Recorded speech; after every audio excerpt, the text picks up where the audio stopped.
Welcome friends. গত 19শে August supreme কোর্টে DA মামলার লাস্ট হিয়ারিং হয়, আপনারা জানেন। তো সেই অর্ডার কপিটা প্রকাশিত হলো। এই 8 নম্বর কোর্টে হিয়ারিং হয়েছিল বিচারপতি প্রশান্ত কুমার মিশ্রা এবং সঞ্জয় কারাল। তো এখানে কিন্তু একটা বিষয় রয়েছে যে একজন বিচারপতি অবসর গ্রহণ করছেন, আপনারা জানেন। তো এখানে এই অর্ডার কপিতে কি কি লেখা আছে বিস্তারিত এই ভিডিওতে আমরা জানব। সবচেয়ে গুরুত্বপূর্ণ বিষয় যে মনিটরিং কমিটির সঙ্গে যে প্রতিনিধিরা বৈঠক করবেন, সেই বৈঠকে উপস্থিত থাকবেন সংগ্রামী যৌথ মঞ্চের পক্ষ থেকে ভাস্কর Ghosh.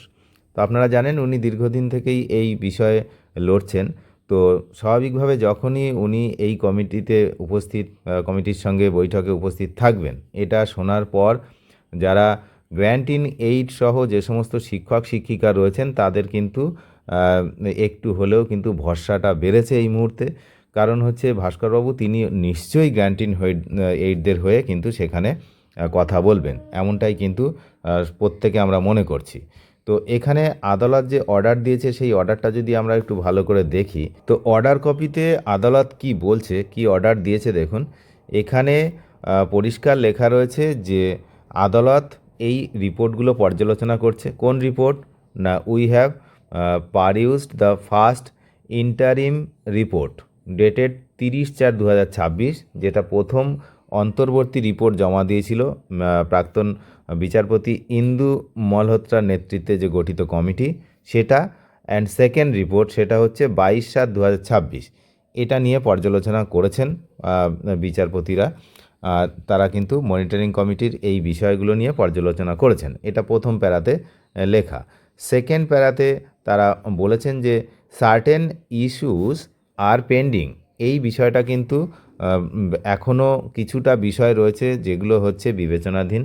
Consideration before the committee which may perhaps require the assistance of the representatives of the parties. যারা যে সমস্ত পার্টিগুলো রয়েছে এই কেসের সঙ্গে, সংগ্রামী যৌথ মঞ্চ, তারপরে ইউনিটি ফোরাম, তারপরে এদিকে confederation of state government employees. তো এটাই এমপ্লয়িজদেরই হচ্ছে মেন মামলা এটা। তো যারা রয়েছেন সেখান থেকে প্রতিনিধি নিতে বলা হয়েছিল তার আগের দিন, যে একজন অথবা দুজন করে প্রতিনিধি তারা এই কমিটি যেটা গঠন করা হয়েছে তার সঙ্গে আলোচনা করবেন। তো আদালত বলেছে কমিটির সামনে এখনও কয়েকটি বিষয় বিচারাধীন রয়েছে। এসব বিষয়ে সিদ্ধান্ত নিতে সংশ্লিষ্ট পক্ষগুলির যে প্রতিনিধি বা আইনজীবীদের সাহায্যের প্রয়োজন হতে পারে। এই বিষয়টা কিন্তু এখানে লেখা রয়েছে, যে লয়ার্স আর হচ্ছে রিপ্রেজেন্টেটিভ। তো এবার হচ্ছে কিছু লয়ার রিপ্রেজেন্টেটিভের সাজেশান দেওয়া হয়েছে, বা এনারাই থাকবেন। তো এখানে দেখুন রয়েছে 1 নম্বরে মিস্টার ফিরদৌস শামীম অ্যাডভোকেট, তারপর miss Gopa Biswas advocate, mister Shyamal Kumar Mitra representative of organisation. Respondent 2তেও থাকছে মিস করুণা নন্দী, আপনারা জানেন সিনিয়র অ্যাডভোকেট, আর হচ্ছে mister Bipul Kumar advocate on record. আর কে থাকছে না, 3 নম্বরে থাকছে দেখুন যে মৃন্ময় রিপ্রেজেন্টেটিভ অফ অর্গানাইজেশন।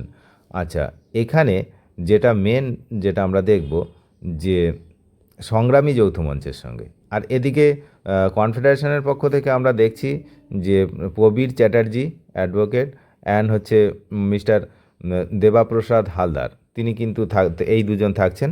সংগ্রামী যৌথ মঞ্চ এইটার দিকে সবাই তাকিয়ে রয়েছে, কারণ এনারা গ্র্যান্ট ইন এইডদের কথা তুলবেন, এমনটাই কিন্তু সবাই আপামর জনসাধারণ আমরা এখন এই মুহূর্তে ধরে নিয়েছি। তো এখানে থাকছেন দেখুন, 1 নম্বর থাকছে হচ্ছে অভিজিৎ উপাধ্যায় অ্যাডভোকেট, যিনি থাকবেন। আর নাম্বার 2 ভাস্কর ঘোষ, এটা হচ্ছে কনভেন্টার, সংগ্রামী যৌথ মঞ্চের কনভেন্টার। 3 নম্বরে দেখুন লেখা আছে অর্ডারে যে উই পারমিট অ্যান্ড অথরাইজ করা হয়েছে দ্য অ্যাফোরসেইড পারসনস, ওই যে 10 জনের নাম আমরা দেখলাম, represent the case of the respective parties before the monitoring committee. এই মনিটরিং কমিটির সঙ্গে তারা কিন্তু বৈঠক করতে পারবেন, এর কিন্তু অথরাইজেশন দেওয়া হয়ে গেল, কোর্ট কিন্তু অথরাইজড করলেন।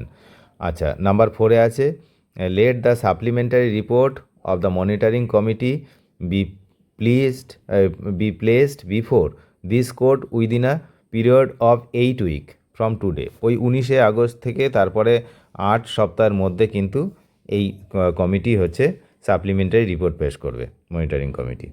তারপরে কি কোর্টে, তারপরে মানে কি হলো আলোচনায়, কি হলো সেগুলো কিন্তু কোর্টে জানাতে হবে।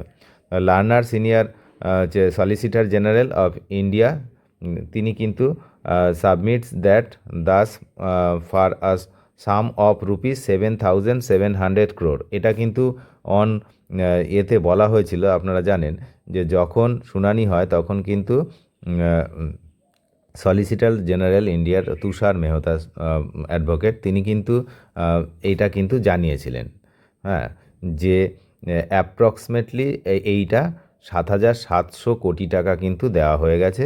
এটা 27/10/2026, 27/10/2026 কিন্তু এই লিস্ট করা হলো এই বিষয়টা।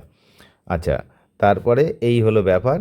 এখন দেখা যাক যে কি হয় কমিটিতে, কমিটির সঙ্গে মিটিং, সেই মিটিং কখন হয়, কি আলোচনায় উঠে আসে, নিশ্চয়ই আমরা সমস্ত খবর রাখছি, আপনারাও রাখবেন।